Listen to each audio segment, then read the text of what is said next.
نحمده ونصلي على رسوله الكريم اما بعد۔ حضرت عثمان بن ابی العاص رضی اللہ عنہ سے روایت ہے، مسلم شریف کی حدیث ہے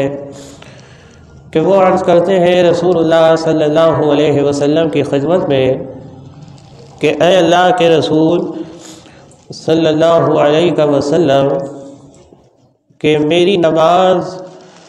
اور قرات کے درمیان شیطان حائل ہو جاتا ہے،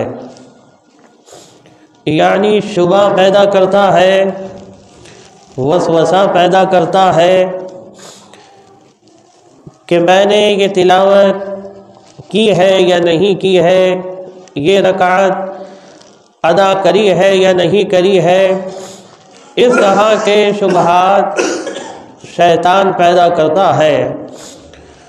حضور صلی اللہ علیہ وسلم نے فرمایا کہ وہ شیطان ہے اور اس کا نام خنزب ہے۔ فرمایا ذاک شیطان یقال لہ خنزب، فرمایا وہ شیطان ہے اور اس کا نام خنزب ہے کہ جو نماز کے دوران نمازیوں کو اپنے وسوسوں سے پریشان کرتا ہے۔ فرمایا کہ اللہ کی پناہ چاہو، یعنی اعوذ باللہ من الشیطان الرجیم پڑھو اور الٹے کاندھے کی طرف 3 مرتبہ تھتکار دو۔ یہ عمل نماز کی حالت میں تو نہیں ہو سکتا، لیکن جب یہ محسوس ہو کہ زیادہ وسوسے پیدا ہو رہے ہیں، زیادہ خیالات پیدا ہو رہے ہیں، تو پھر سلام پھیرنے کے بعد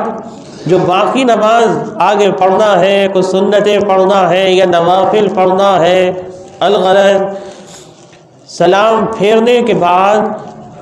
آگے کی نماز ہماری درست ہو جائے،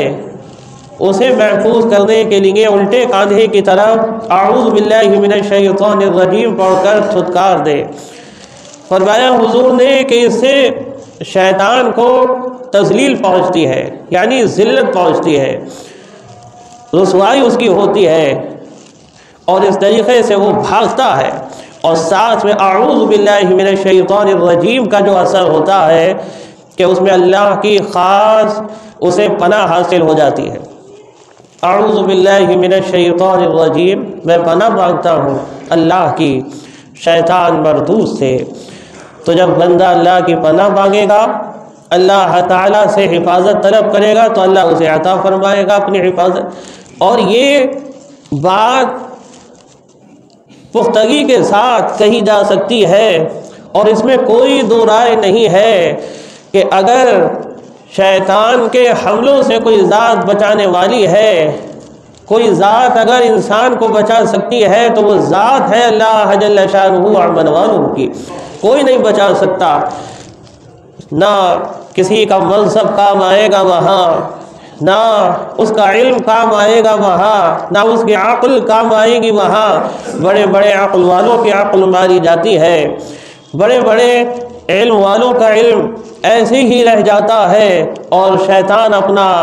وار کر جاتا ہے، اور شیطان اپنے وسوسے سے اس کو بہکا جاتا ہے، وہ سمجھ بھی نہیں پاتا۔ اس لیے بڑے سے بڑا علم والا ہو مومن، بڑے سے بڑا عقل والا ہو مومن یعنی ایمان والا، اس نے یہی بات کہی ہے کہ اگر شیطان کے حملوں سے کوئی ذات بچا سکتی ہے، شیطان کے وسوسوں سے کوئی ذات بچا سکتی ہے، تو وہ ذات ہے اللہ جل شانہ عمن والہ کی۔ اور یہاں تک کہ نبیوں نے یہ بات کہی ہے، حضرت یوسف علیہ السلام نے بھی یہی بات کہی ہے۔ 13واں سپارہ شروع ہوتا ہے تو سب سے پہلی آیت یہی ہے، وَمَا أُبَرِّئُ نَفْسِي إِنَّ النَّفْسَ لَأَمَّارَةٌ بِالسُّوءِ إِلَّا مَا رَحِمَ رَبِّي۔ فرمایا کہ جس پر میرا رب رحم فرما دے بس وہ تو بچ سکتا ہے شیطان کے حملوں سے۔ فرمایا کوئی نہیں بچا سکتا سوائے اللہ جل شانہ عمن والہ کے۔ تو جس پر اللہ کا رحم ہو جائے، جس پر اللہ کا کرم ہو جائے، وہی بچتا ہے شیطان کے حملوں سے۔ اس لیے نماز کے اندر بھی یہی رکھا گیا ہے، بس شرط یہ ہے کہ ہمیں اس کا علم ہو، ہم پڑھ کیا رہے ہیں۔ جب ہم نماز شروع کرتے ہیں، نیت باندھتے ہیں اللہ اکبر کہہ کر، پھر ثنا پڑھتے ہیں، اور اس کے بعد اعوذ باللہ من الشیطان الرجیم، پھر بسم اللہ الرحمن الرحیم، پھر الحمدللہ رب العالمین، یہ سورت پڑھتے ہیں۔ تو یہ نماز میں بھی، کیونکہ قراءت بھی شروع کرنے سے پہلے حکم ہے، اور نماز کے اندر بھی ثنا کے بعد یہ شروعات ہے، تو نماز کی شروعات بھی ہے گویا، تو اس میں بھی اعوذ باللہ من الشیطان الرجیم کو شامل رکھا گیا ہے، تاکہ پڑھنے والے نمازی حضرات شیطان کے حملوں سے اللہ کی پناہ میں آ جائے، اللہ تعالیٰ کی حفاظت میں آ جائے۔ کیونکہ وہ خنزب جو ہے، جو حضرت عثمان بن ابی العاص رضی اللہ عنہ نے حضور کے دربار میں حضور کی خدمت پہ حاضر ہو کر یہ شکایت کی کہ اللہ کے رسول، میری نماز، میری قرات کے درمیان شیطان حائل ہو جاتا ہے، تو فرمایا وہ خنزب ہے، اور فرمایا کہ وہ نمازیوں کو پریشان کرنے کے لیے آتا ہے، تو اس سے جو پناہ ملے گی وہ اسی سے ملے گی۔ اس لیے اعوذ باللہ من الشیطان الرجیم نماز میں تو ہم پڑھتے ہیں، مگر اس کے ترجمے کی طرف ذہن نہیں جاتا ہمارا۔ اصل جبھی ہوتا ہے، خاص تاثیر اس کی جبھی نصیب ہوتی ہے کہ جب ہم اس کو سمجھ کر پڑھیں، اور اس میں توکل بھی بڑھ جاتا ہے، اس میں اللہ تعالیٰ کی ذات کے اوپر توکل میں اور اضافہ ہوتا ہے، کیونکہ جو چیز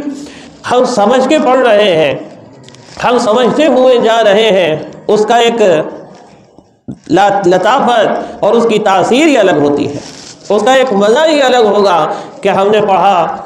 اعوذ باللہ من الشیطان الرجیم، تو ہمارے ذہن میں اس کا ترجمہ چل رہا ہے کہ میں پناہ مانگتا ہوں اللہ کی شیطان مردود سے، تو ہمارے ذہن میں اس کا ترجمہ چل رہا ہے۔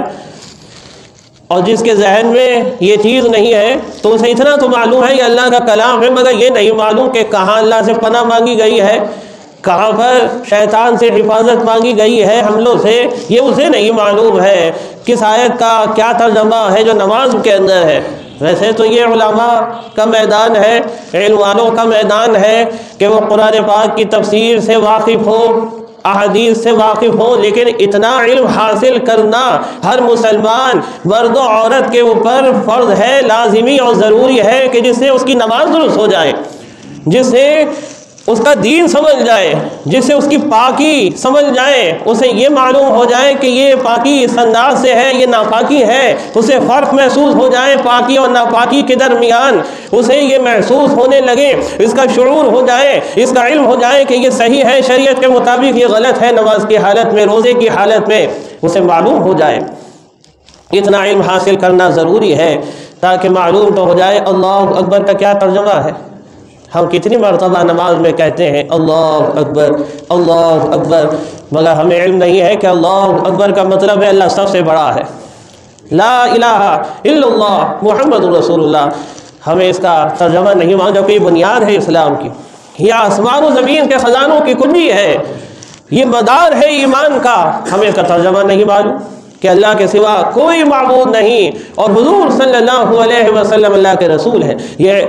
علم ہونا چاہیے، یہ ترجمہ معلوم ہونا چاہیے، کلمے کے ترجمے سے، کلمے سے واقفیت ہونا چاہیے، اور اس پر عزم مصمم بھی ہونا چاہیے۔ اللہ تبارک و تعالیٰ سے یہی دعا ہے کہ مالک تبارک و تعالیٰ ہمیں اتنا علم عطا فرمائے کہ ہماری نمازیں درست ہو جائیں، ہمیں یہ معلوم ہو کہ ہم کیا پڑھ رہے ہیں، اللہ تعالیٰ کے دربار میں ہم کیا عرض کر رہے ہیں، اور اللہ تعالیٰ ہمیں نماز میں پیش آنے والے تمام وسوسوں سے اپنی حفاظت میں رکھے اور ہمارے علم کے اندر اضافہ فرمائے۔ آمین۔ وآخر دعوانا الحمد للہ رب العالمین۔